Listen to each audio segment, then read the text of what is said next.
RFK is full of shit. At least when it comes to saturated fats and his dietary guidelines. Just kidding. Honestly, I don't know and I don't give a damn. I just want to give you the truth, not get involved in social media drama. I only used his name for some clicks and you fell for it. No, but seriously, let's talk about saturated fats. Yet again, a topic that's treated in black and white.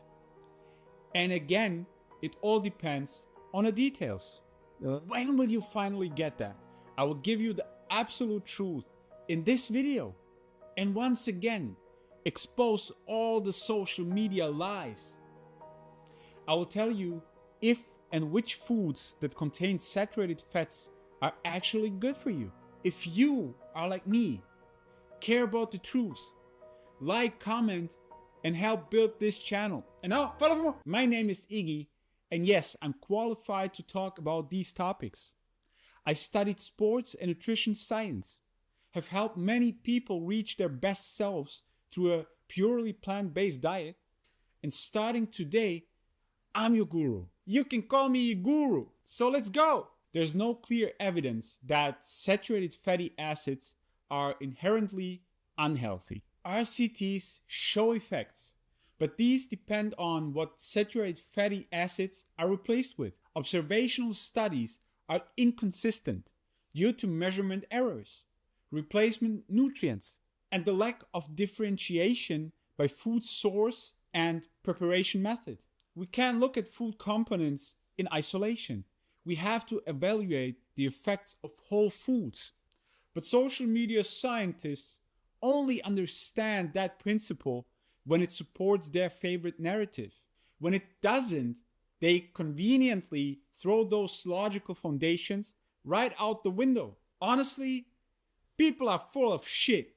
A few examples. Raw, unprocessed coconut butter contains lauric acid, antioxidants, polyphenols, and many nutrients. LDL may rise, but HDL also increases. The overall effect of the food is likely positive. Plant-based substitutes with coconut oil, on the other hand, are highly processed and oxidized. A very unfavorable combination. Fermented dairy products like raw cheese from high-quality organic sources contain calcium, proteins, and probiotic cultures. Overall, these can have positive health effects despite containing saturated fats. Highly processed meat products, on the other hand, are full of oxidation products and nitrates and are associated with higher risk of heart disease and cancer. The same amount of saturated fatty acids can have completely different metabolic effects depending on its source. And the same logic applies to things like sugar, but that's for another video. But it's not just the food source. Preparation matters too. When frying or deep frying, saturated fats are chemically more stable than polyunsaturated fats because they have fewer double bonds. They oxidize more slowly and produce fewer free radicals. However, when fats are overheated, secondary oxidation products, aldehydes, ketones, acrylamides form, especially when proteins, sugars, and fats are heated together. Maillard reaction, e.g. frying meat in butter. These compounds are pro-inflammatory and atherogenic through AGEs, advanced glycation end products. When eating raw or minimally processed fats in raw coconut butter or cold-pressed coconut oil, antioxidants like phenols and tocopherols remain intact, reducing oxidative stress. No oxidation products are formed, which helps lower LDL oxidation in the body. Lauric acid has antimicrobial properties and is partly oxidized directly in the liver, used for energy, not stored as fat. So the health effects of saturated fatty acids depend heavily on the context and form in which they are consumed. Also, the quality of the food itself is just as decisive for whether saturated fatty acids act healthily or harmfully. a high quality food has a high nutrient content and density, is free or nearly free from pesticides, heavy metals, and solvent residues, comes from nutrient-rich organic soil, and if it's animal-based, from ethical and highly quality farming practices. I've already made a full video on food quality. Go check it out now. No, wait. Finish this one first. In this chart here, you can see how the quality of food determines whether saturated fatty acids act beneficially or harmfully. Ha! Iggy, but where's your proof for all these claims? You have to understand, studies have limitations, and many are done when there's financial interest involved. So who's going to fund highly specific studies like these? And why? I've made an entire video on that topic too. Check it out.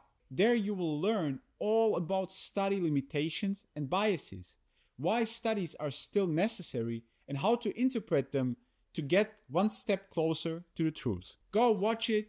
It will change your life. The influence of source quality, preparation, and processing on the long-term effects of saturated fatty acids is biochemically plausible. There are no RCTs comparing raw coconut butter versus fried coconut oil versus butter used for frying meat over years. Studies often only measure total saturated fatty acid intake, not temperature or food metrics. But hey, we still have our common sense to think critically and put things into perspective, right? In this next overview, you will see what we already have solid evidence for. And I'm sure science will finally catch up with practical knowledge in about 100 years or so.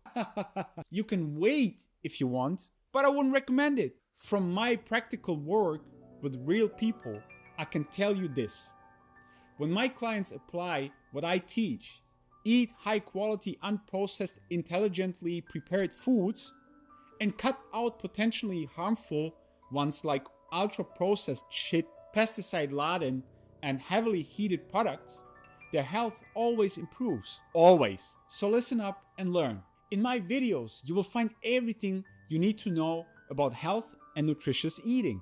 If you can't implement it alone, book my coaching. And if you're too cheap, by the way, I also made a video on why you shouldn't be cheap when it comes to your health. Then at least support my channel and for more.